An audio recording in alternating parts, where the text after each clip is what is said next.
Hi friends, అందరూ ఎలాగున్నారు? నేనైతే బాగున్నాను ఫ్రెండ్స్. ఈరోజైతే మా ఇంట్లో నేను ఫిష్తో వెరైటీస్ చేశాను ఫ్రెండ్స్. చూద్దాం ఫ్రెండ్స్, ఫిష్తో ఏమేమి వెరైటీస్ చేశానో. Fish egg fry friends, fish పులుసు, ఫిష్ తలకాయ, ఫిష్ ఫ్రై ఫ్రెండ్స్. అన్నీ కూడా చాలా బాగున్నాయి ఫ్రెండ్స్. సో నేను మీతో ఈరోజు ఫిష్ ఎగ్ ఫ్రై అనేది షేర్ చేసుకోబోతున్నాను ఫ్రెండ్స్.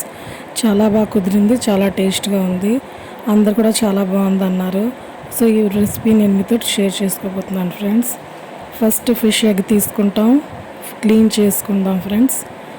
నెక్స్ట్ ఒక కళాయిలోని కొంచెం ఆయిల్ అయితే ఎక్కువే పడుతుంది ఫ్రెండ్స్. ఫస్ట్ ఆయిల్ వేసుకుందాం ఫ్రెండ్స్. తర్వాత ఉల్లిపాయలు 2 ఉల్లిపాయలు సన్నగా కట్ చేసుకుని ఉల్లిపాయలు వేసుకుందాం. బాగా ఫ్రై చేయాలి ఫ్రెండ్స్. ఉల్లిపాయలు అయితే పీసెస్ బాగా బ్రౌన్గా అయ్యే వరకు ఫ్రై చేయాలి. ఆ తర్వాత పచ్చిమిర్చి వేసుకుందాం ఫ్రెండ్స్. పచ్చిమిర్చి కొంచెం ఎక్కువ వేసుకోండి ఫ్రెండ్స్, అలాగైతే ఫ్లేవర్ చాలా బాగుంటుంది. బాగా ఫ్రై చేసుకోవాలి ఫ్రెండ్స్. ఆ తర్వాత సాల్ట్ వేసుకుందాం ఫ్రెండ్స్. సాల్ట్ వేస్తే ఆనియన్ పీసెస్ అనేది తొందరగా ఫ్రై అవుతాయి ఫ్రెండ్స్, మాడవు కూడా. చూడండి ఫ్రెండ్స్, ఇలాగ ఆనియన్స్ అయితే బాగా ఫ్రై అవ్వాలి. ఆ తర్వాత 2 స్పూన్ల చిన్న టేబుల్ స్పూన్స్ తోటి మనం అల్లం వెల్లుల్లి పేస్ట్ వేసుకుందాం ఫ్రెండ్స్. అల్లం వెల్లుల్లి పేస్ట్ వేసుకొని లో ఫ్లేమ్లోని చిన్న మంట మీద పెట్టి ఫ్రై చేయాలి. పచ్చివాసన పోయే వరకు ఫ్రై చేయాలి ఫ్రెండ్స్. చూడండి ఫ్రెండ్స్, బాగా ఫ్రై అయింది ఫ్రెండ్స్. ఇప్పుడు ఇందులో పసుపు, కారం మీకు నచ్చినంత, ధనియాల పొడి, కొంచెం గరం మసాలా ఇప్పుడే వేసేసుకోవాలి ఫ్రెండ్స్, లేదంటే తర్వాత శుభ్రంగా కలవదు.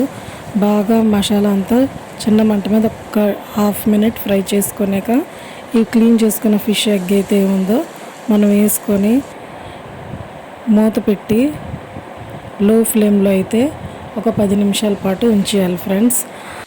ఆవిరికి శుభ్రంగా ఎగ్ అనేది ఉడికిపోతుంది ఫ్రెండ్స్. ఇప్పుడు మనం తొందరగా మొత్తం అంతా ఫ్రై చేసుకోవాలి ఫ్రెండ్స్.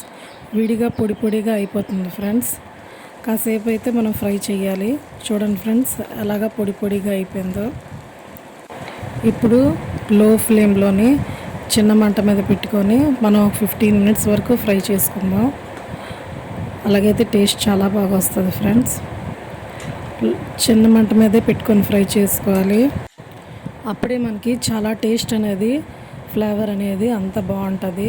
ఇప్పుడు లాస్ట్న కొత్తిమీర జల్లి మనం ప్లేట్లోకి తీసుకుందాం ఫ్రెండ్స్. ఈ రెసిపీ మీరు నార్మల్గా స్నాక్ కింద కూడా మీరు ట్రై చేయొచ్చు. చాలా అంటే చాలా బాగుంటుంది. నేను చెప్పే పద్ధతిలోని మీరు ఒకసారి ట్రై చేసి మీరు ఎలాగొచ్చిందో కామెంట్ చేసి చెప్పండి ఫ్రెండ్స్. ఈ రెసిపీ మీకు నచ్చినట్టయితే లైక్ చేసి, షేర్ చేసి, సబ్స్క్రైబ్ చేయండి ఫ్రెండ్స్. నెక్స్ట్ రెసిపీతో మళ్ళీ కలుస్తాను. Okay friends.